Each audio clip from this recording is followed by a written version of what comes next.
जम्मू कश्मीर के लोग हैं और वो कांग्रेस पे भरोसा इसीलिए करते हैं क्योंकि कांग्रेस में आजाद साहब थे। अब आजाद साहब वहां से निकल के आ चुके हैं। अब किस तरह से कांग्रेस जो है वो दोबारा से लोगों के दिलों में जगह बनाएगी? अगर हम एक नाम कांग्रेस का लें, कांग्रेस के साथ साथ आजाद साहब का नाम। नहीं, मैं बिल्कुल इस बात से इत्तेफाक नहीं रखता कि कांग्रेस पे भरोसा इसलिए था कि आजाद साहब थे यहाँ पर। कांग्रेस पार्टी आज़ादी का जो इतिहास रहा है, हमारा जो मूवमेंट रहा है, फ्रीडम मूवमेंट रहा है, उससे निकली हुई पार्टी है।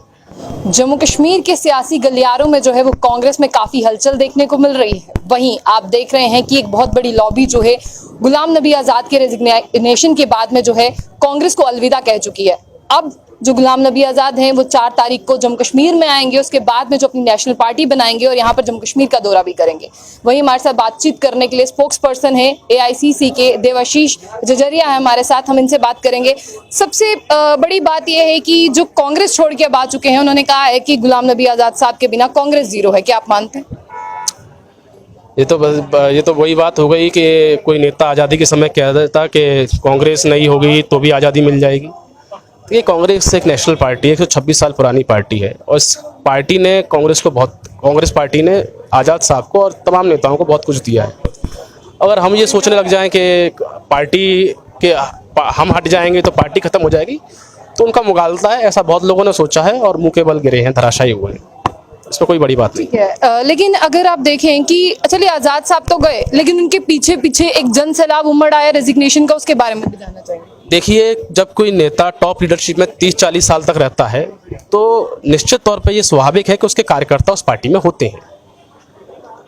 30-40 वर्षों से जम्मू कश्मीर के जितने भी कांग्रेस के फैसले होंगे उसमें आजाद साहब की महत्वपूर्ण भूमिका होगी। आजाद साहब ने इस पर ये कटाक्ष करके कह दिया है कि मुझसे कोई नहीं पूछा जाता है। उस पार्टी में जो है वो PN से लेके वर्कर्स तक को पूछा जाता है। लेकिन अगर वो इतने एक्सपीरियंस थे तो उनके एक्सपीरियंस को इस्तेमाल क्यों नहीं किया गया? अगर उनके एक्सपीरियंस को इस्तेमाल नहीं किया होता तो वो 30 साल राज्यसभा में, 4 टर्म वो मंत्री, केंद्रीय मंत्री, कई बार national secretaries, in charge of the states, मतलब आप 3-4 वरिष्ठ नेताओं को गिन लीजिए जिसने पार्टी में सबसे ऊंचा ओहदा रखा है, उनमें से आज़ाद साहब एक है। तो ये आज़ाद साहब का ये कहना है कि मुझसे पूछा नहीं जाता, मुझे अहमियत नहीं दी गई, तवज्जो नहीं दी गई, ये जनता भी जानती है कि ये एक फेक एलिगेशन है।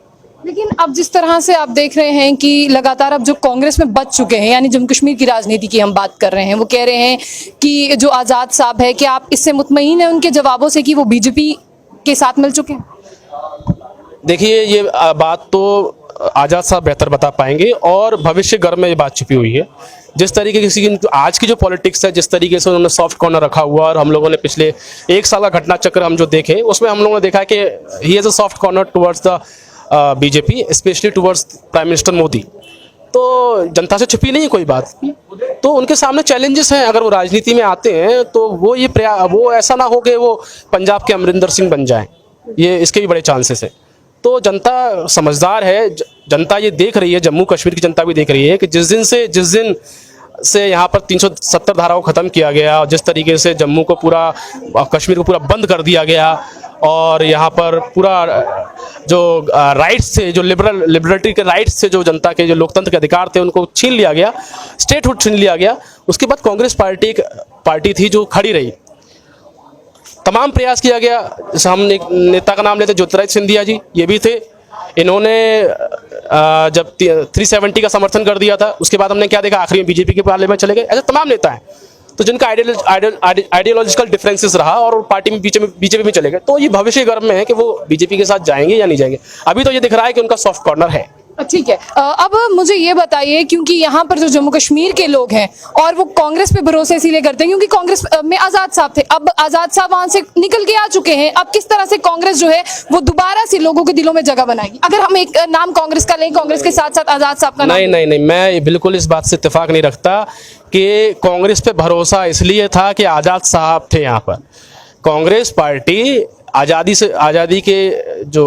का जो इतिहास रहा है, हमारा जो मूवमेंट रहा है, फ्रीडम मूवमेंट रहा है, उससे निकली हुई पार्टी है। तो मुझे पूर्ण आशा है कि आज़ाद साहब के जाने के बाद कोई नया नौजवान युवा होगा, वो आज़ाद साहब की जगह ले लेगा। ठीक है, आप जम्मू कश्मीर के सिनेरियो के बारे में बताइए कि यहाँ पर आप देख रहे हैं कि लगातार इसकी राजनीति जो है बाकी राज्यों से अलग है, तो किस तरह से कांग्रेस जो है वो वापसी करेगी? क्योंकि अगर आप देखिए तो अभी कांग्रेस में भी बहुत खाली जगहें हो चुकी हैं। देखिए, निश्चित तौर पर हमारे सामने जो संगठन की जो चुनौतियां हैं वो हमारे सामने हैं। संगठन को हम लोग किस तरीके से एस्टेब्लिश करेंगे वो चुनौतियां हमारे सामने हैं। लेकिन आप कहें कि वैचारिक रूप से, सैद्धांतिक रूप से हमारे सामने कोई चुनौती है कांग्रेस पार्टी के सामने, जम्मू कश्मीर के लिए कोई चुनौती है, मैं कहता हूं कि बिल्कुल नहीं। हमारा जो क्लियर कट थॉट विजन है जम्मू कश्मीर के लिए वो साफ है। हम लोगों ने जम्मू कश्मीर को, जब हमारी केंद्र में सरकार रही, हमने जम्मू कश्मीर को बहुत कुछ दिया।